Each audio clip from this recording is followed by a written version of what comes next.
Un día, siguiendo su viaje a Jerusalén, Jesús pasaba por Samaria y Galilea. Cuando estaba por entrar en un pueblo, salieron a su encuentro 10 hombres enfermos de lepra. Como se habían quedado a cierta distancia, gritaron: Jesús, Maestro, ten compasión de nosotros. Al verlos les dijo: vayan a presentarse a los sacerdotes. Resultó que mientras iban de camino, quedaron limpios. Uno de ellos, al verse ya sano, regresó alabando a Dios a grandes voces.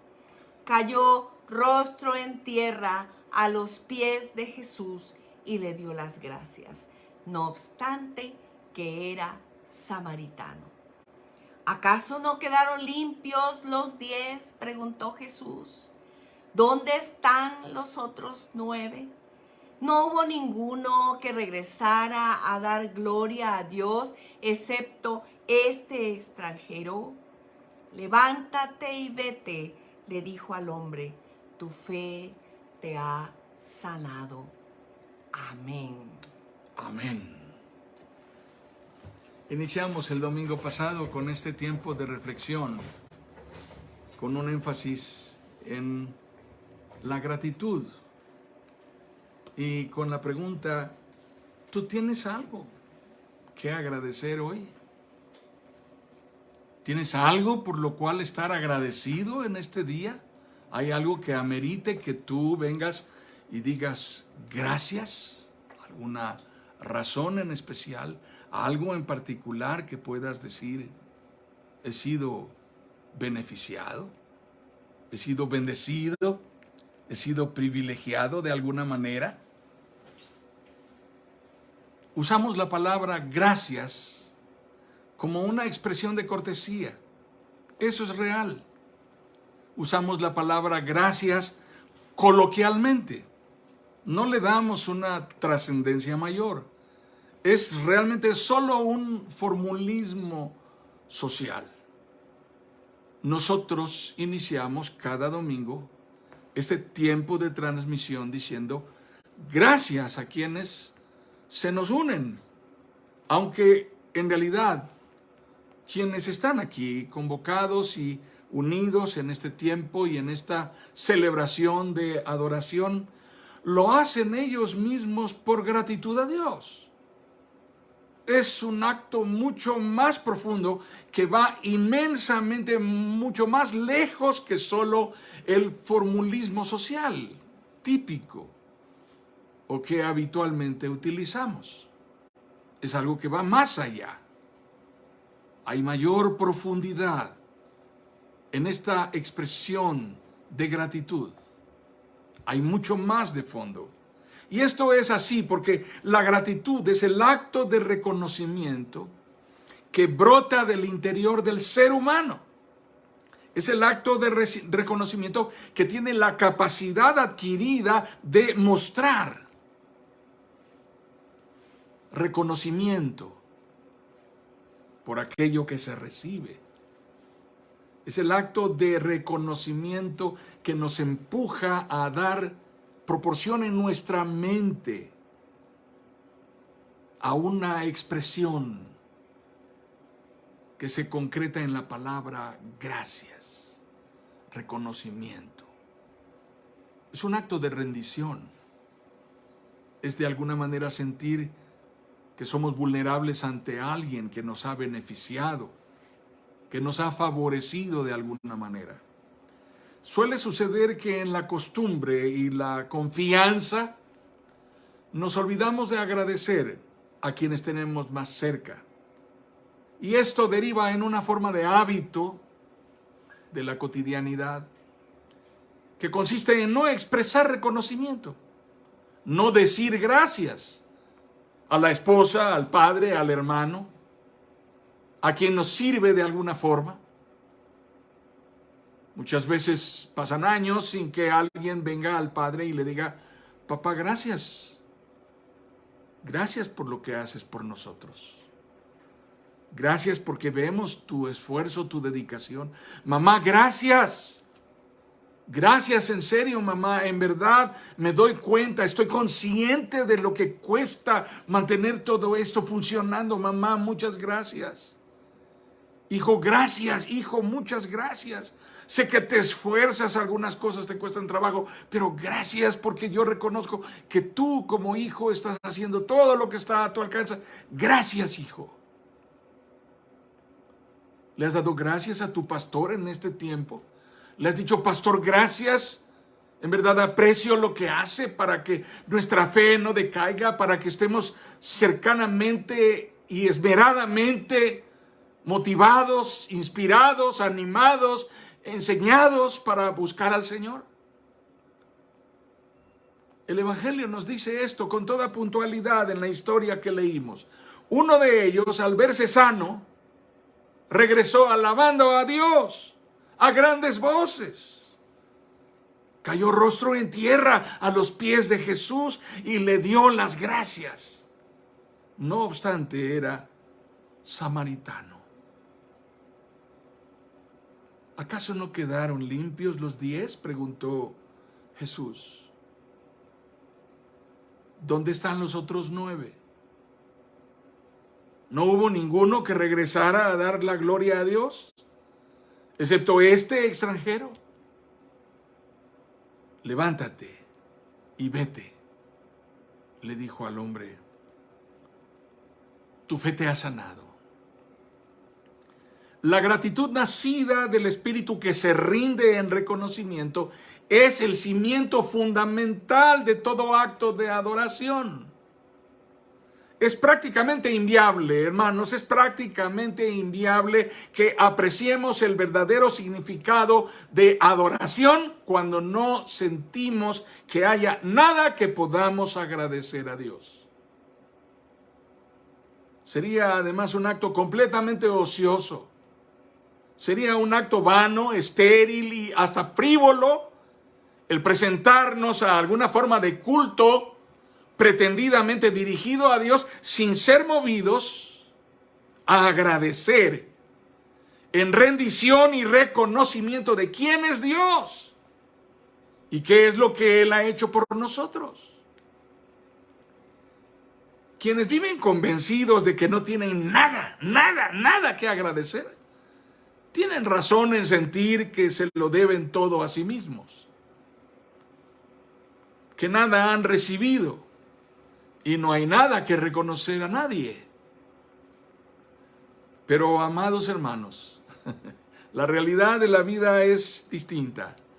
Dios usa la vida misma para darnos muestra de que nos debemos y de cuánto nos debemos a Dios. Y no solamente a Dios, a otros, de múltiples formas. En ocasiones nos debemos a quienes ni siquiera sabemos que han hecho algo por nosotros.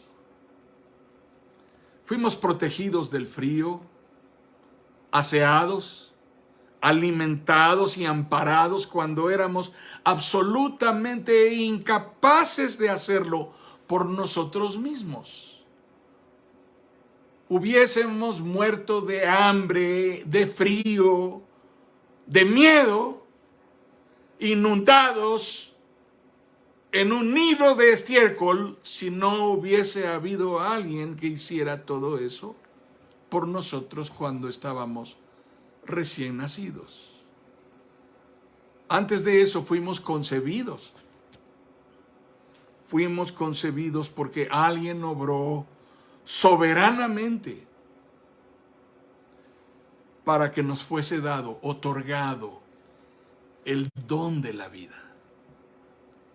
Aún hoy podemos respirar, abrir los ojos, podemos ver, podemos tocar, podemos oír, podemos movernos de aquí para allá de una forma en la cual nosotros disponemos de complejos sistemas y aparatos minuciosamente diseñados que funcionan a la perfección y por los cuales no pagamos, pero que además cuyo funcionamiento no comprendemos en lo más mínimo.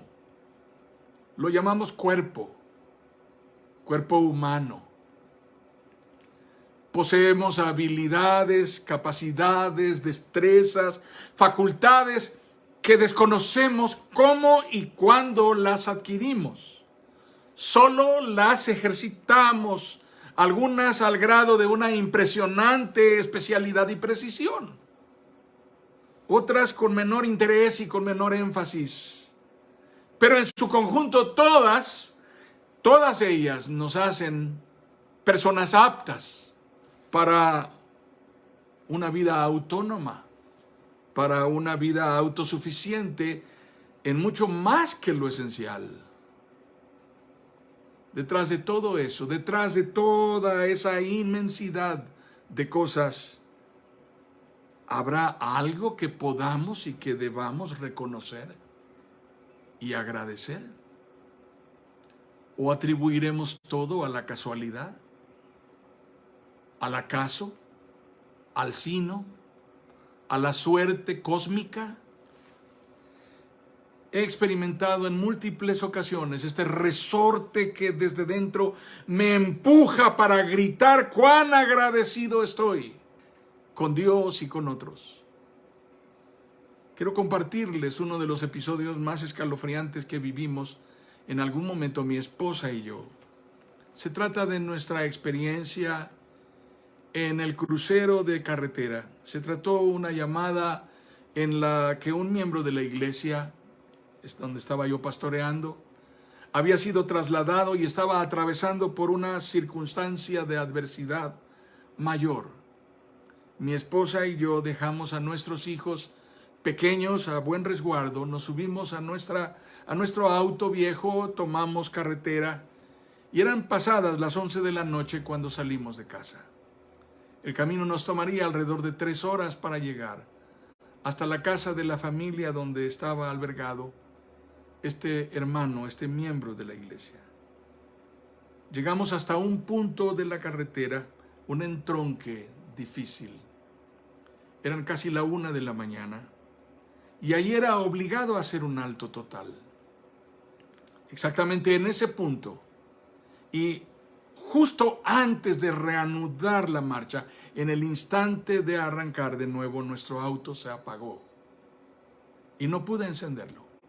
Lo intenté 2, 3 veces, ni siquiera se escuchaba un típico chasquido de que estaba intentando arrancar, nada absolutamente. Era evidente que se trataba de un problema eléctrico. Ahí estábamos, mi esposa y yo, atravesados en nuestro auto en la encrucijada de una carretera completamente desconocida y en la que había mucho tráfico de transporte de carga muy pesado circulando a velocidades muy altas. Y no teníamos ninguna manera de señalizar que estábamos allí en medio de la nada y rodeados de la más absoluta oscuridad. Vimos que se acercaban las luces de un vehículo a lo lejos. Comenzamos a clamar porque Dios nos librara de un accidente o de cualquier otro riesgo en esa circunstancia y a hacer señas con las manos lo más visiblemente que pudiésemos. Afortunadamente el vehículo bajó su velocidad, se acercó a nosotros lentamente, se paró delante de nosotros exactamente. Se trataba de un enorme auto negro. En ese auto viajaban 3 hombres que se bajaron. Su aspecto era el peor que pudieran imaginar en materia de confiabilidad a primera vista. Con solo verlos podrían recordar, amados hermanos, a las fotografías que se publican en la sección policíaca con una leyenda debajo que dice Eusebio N., Serapio N., Ostio N., alias El Dedos, jefe de la banda. Por mi mente atravesaron las peores ideas. Fue un instante de pánico interior y de intensa oración clamando por la misericordia de Dios. Uno de ellos me habló de manera golpeada, preguntando qué pasaba y me ordenó levantar el cofre.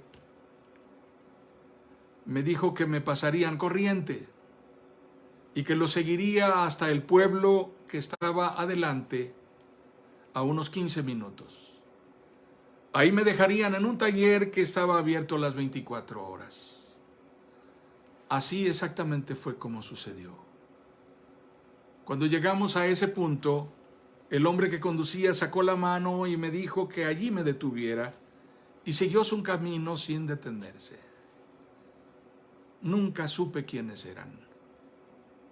Nunca, por supuesto, los volví a ver.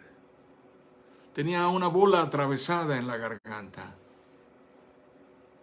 No me dejó gritar ¡gracias! Solo que estaba consciente y mi esposa tomada de mi mano, estábamos profundamente impactados y conmovidos de sabernos objeto de la gracia, de la misericordia de Dios, que cumplió su promesa de librarnos del mal y enviar ángeles para nuestra bendición, como está escrito en el Salmo 91.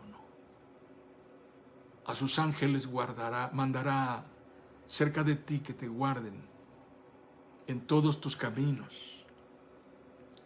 Amados hermanos, son los ángeles más mal encarados que hayan existido jamás. ¿Cuántas historias podríamos narrar ustedes y yo en las que está claramente revelado como una realidad tangible, palpable, el misterio grandioso de lo que teológicamente se llama providencia, en las aulas de los seminarios, en las aulas de las iglesias, en donde se enseña la sana doctrina, se nos dice, esto se llama providencia.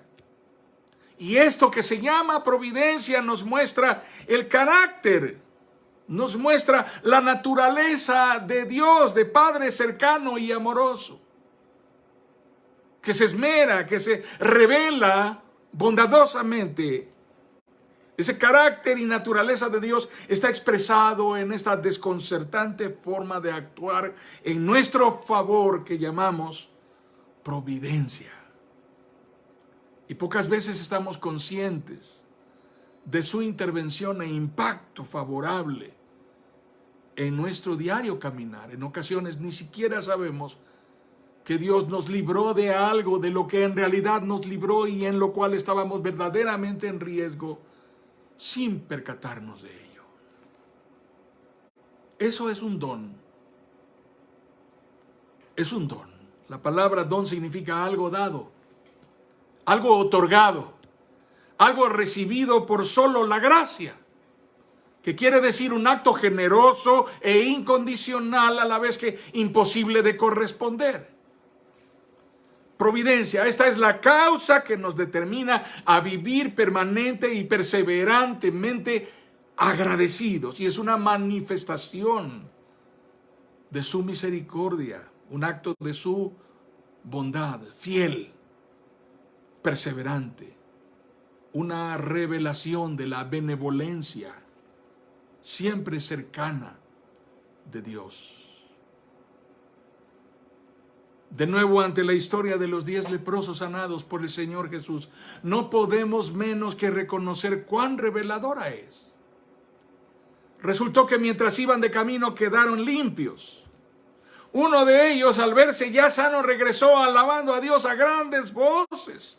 Cayó rostro en tierra a los pies de Jesús y le dio las gracias, no obstante que era samaritano. ¿Acaso no quedaron limpios los 10? Preguntó Jesús, ¿dónde están los otros 9? ¿No hubo ninguno que regresara a dar gloria a Dios excepto este extranjero? Levántate, vete, le dijo al hombre, tu fe te ha sanado. Antes que otra cosa, ¿se imaginan ese cuadro? Es interesante, ¿cómo fue posible que recibieron a este samaritano extranjero en este sindicato, coalición o colectivo de judíos leprosos? Sucede, hermanos, que el dolor, la tragedia y la adversidad no necesariamente tienen el poder de unirnos, no necesariamente tienen el poder de romper barreras, de forzarnos a unirnos o vernos como prójimos. En un mismo piso de hospital pueden estar dos que son completamente opuestos. Es posible que en el mismo lugar de servicios fúnebres estén velando a dos que fueron enemigos a muerte. El dolor, la tragedia y la adversidad no necesariamente tiene el poder de unirnos, pero sí son capaces de uniformarnos, de asemejarnos. Eso significa que pueden vestirnos a todos con el mismo atuendo de sufrimiento y nos forzan a mirarnos y a reconocernos como iguales. No importa si eres blanco o no eres blanco, si eres rico o no eres rico, si eres flaco o no eres flaco, si eres alto o no eres alto, si eres religioso o no, moral o no. Cuando la adversidad llega, estás uniformado con lo que otros están uniformados. Te parecerás a ellos. Eso sucedió con los leprosos que aceptaron entre ellos a un samaritano. Después de todo, una vez que han caído los trozos de piel muerta y han aparecido los tejidos blandos, debajo en la carne viva y sangrante, todos nos parecemos. ¿No es acaso eso lo que está sucediéndonos hoy día, hermanos? Más notorio aún en esta circunstancia tan dramática y desgarradora es la que por causa de una enfermedad las personas son señaladas, son estigmatizadas como separadas del resto. ¿No es acaso real que aún en la terrible experiencia de la muerte han sido devastadoras las imágenes de ver a los deudos sepultar a sus muertos a solas, sin siquiera poder ocupar un tiempo para velarlos? Aún a quienes pudiera importarles algo han permanecido a distancia. Nadie que venga y dé un abrazo, que llore tomándote entre sus brazos junto contigo para llorar juntos. Así son las condiciones de aislamiento, pero también así, de ese tamaño es el estigma, es la marca, es la señal.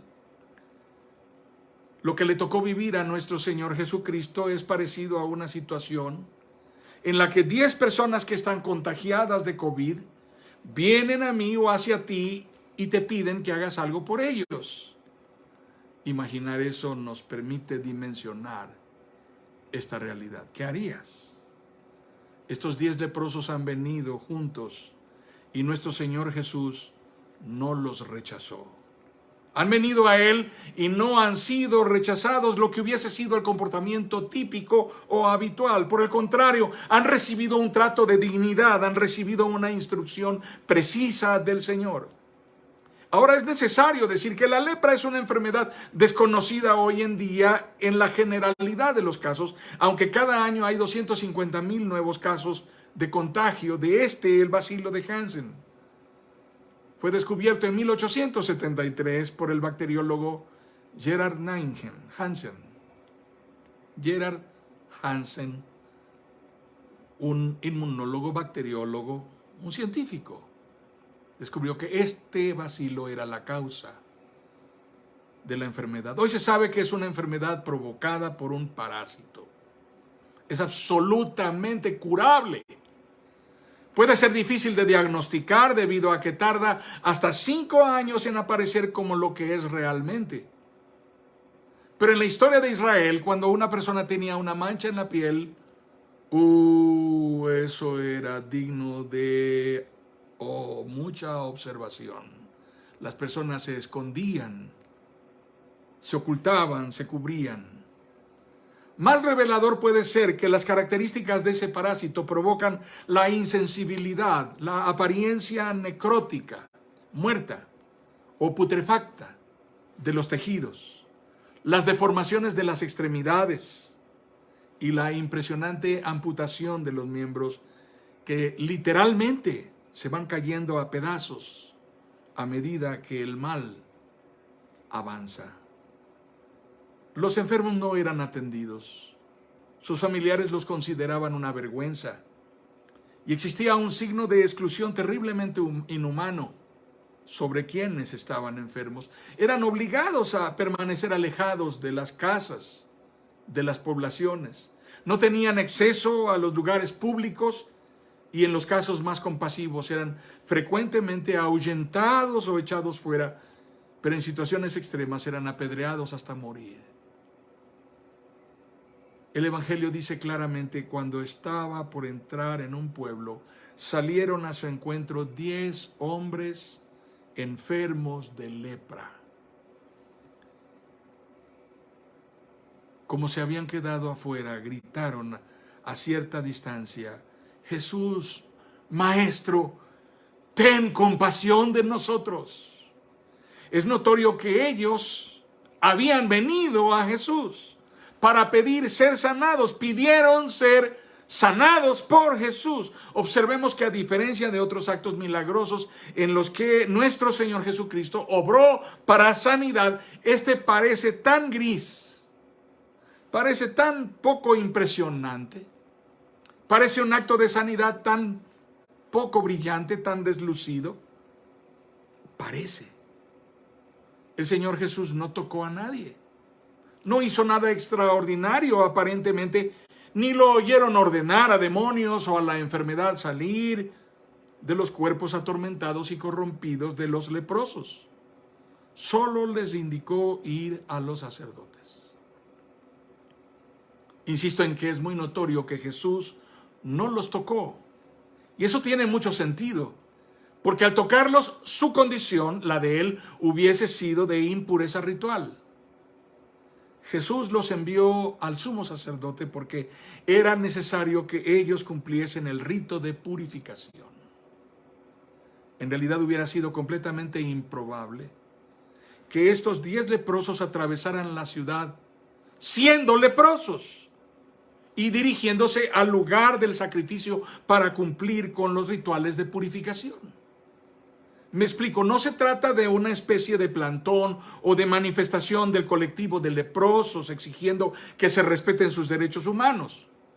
No es un desfile del orgullo leproso atravesando la ciudad con sus atuendos y andrajos, sus cencerros o campanas sonando y sus gritos de ¡inmundo! ¡Inmundo! Caminando llamativamente para reclamar trato digno e igualitario, o que se les dé una curul entre los representantes sociales que están en el Sanedrín, donde están los ancianos que gobiernan al pueblo. No, son 10 miserables leprosos, aborrecibles y detestables, que atraviesan la ciudad queriendo ir hacia el lugar del sacrificio, y seguramente hubiesen provocado un tremendo escándalo entre la gente. Hubiesen sido echados de la ciudad y con insultos, golpes y muy marcada violencia los hubiesen obligado a salir a base de pedradas, de insultos. Estos hombres vinieron a Jesús en un tono suplicante porque identificaron que Él era de quien se había oído que sanó a muchos y que había en Él un poder inusual para transformar la circunstancia dolorosa y miserable de los que sufrían y le buscaban. Así que vinieron a Jesús y le rogaron ser sanados. Entonces Jesús los envió al sumo sacerdote, porque era necesario cumplir con la ley. Pero lo realmente significativo es que, en consecuencia de la instrucción de Jesús, los 10 leprosos siguieron la orden y fueron hacia donde se les dijo. Y en el camino, precisamente en el acto de obedecer la instrucción de nuestro Señor Jesucristo, fueron limpios. A ninguno de ellos tocó Jesús, pero todos fueron sanados. No necesitaron llegar hasta el altar del sacrificio para ser limpios, pero todos fueron purificados. Es también muy significativo que por alguna razón 9 de los 10 leprosos que vieron sus cuerpos pasar de la enfermedad a la completa sanidad no sintieron que estuviesen en deuda alguna con aquel a quien le pidieron que lo sanara.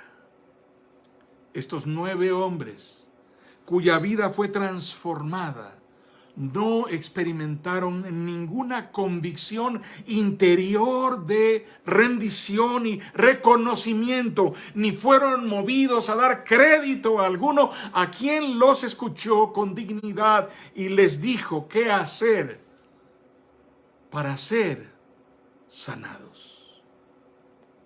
Solo el samaritano, el que no tendría ningún sentimiento de devoción por ir al sumo sacerdote, porque su devoción era otra, pertenecía a una secta diferente. Este que sin ser judío siguió la orden y que en el camino, mientras reflexionaba si seguía hacia donde lo ordenaron ir o regresaba, se descubrió sano, limpio, libre de la humillación y la vergüenza de esta enfermedad. Este extranjero fue el único que vino a dar gracias. No solo dio las gracias, sino que se postró y glorificó a Dios por el milagro de la sanidad. ¿Acaso los otros 9 consideraron innecesario regresar a quien les dio la instrucción para ser sanados? ¿Acaso se dieron por satisfechos con solo cumplir con el ritual de purificación? Es posible que se sintieron movidos a solo darse por sanados e irse a casa cada uno. No se sintieron movidos a gratitud. Y yo creo que no se movieron, no fueron movidos, no se sintieron arrastrados para agradecer, empujados, impulsados para reconocer, porque les pareció que Jesús en realidad no había hecho nada para que fuesen sanados. Aquellos 9 leprosos hicieron algo en realidad sorprendente. Respondieron al invaluable favor de la sanidad de una manera ingrata, de una manera miserable y vil. Ellos mostraron hacia Jesús el mismo trato que el mundo les había dado a ellos, estando enfermos. Su menosprecio revela la calidad de su condición interior. Si tenemos, amados hermanos, algo que disfrutar, ¿no debiéramos acaso preguntarnos si no con ellos igualmente, junto con lo que tenemos que disfrutar, igualmente también tendríamos algo que agradecer? ¿No es acaso esa la situación? Sin embargo, desde la experiencia de todo hijo de Dios, todo aquel que ha sido redimido por la obra de Jesucristo en la cruz, puedo declarar sin duda que si yo no fuese agradecido con Dios, si yo no tuviese la capacidad, el impulso, la rendición de agradecer, estaría incurriendo en vileza. Sería tan solo un hombre miserable semejante a aquellos 9 leprosos, alguien con tanta miseria interior que carece de la facultad de reconocer que está en deuda innegable e insoslayable con Dios. No solo le debo algo a Dios, no solo le debo algo a Dios, yo mismo me debo a Dios. Quiero destacar aquí que la conducta de estos leprosos, amados hermanos, la conducta de estos 9 leprosos se parece a algo que he visto por muchos años a lo largo de mi ministerio. Demasiadas personas se dan por satisfechas con un poco de religiosidad y no llegan hasta un profundo reconocimiento de si tendrán acaso alguna deuda de gratitud pendiente con Dios. En este día pregúntate, ¿cuánto de mí le debo a Dios? cuánto de mí le pertenece a Dios, cuánto debo a Dios en gratitud.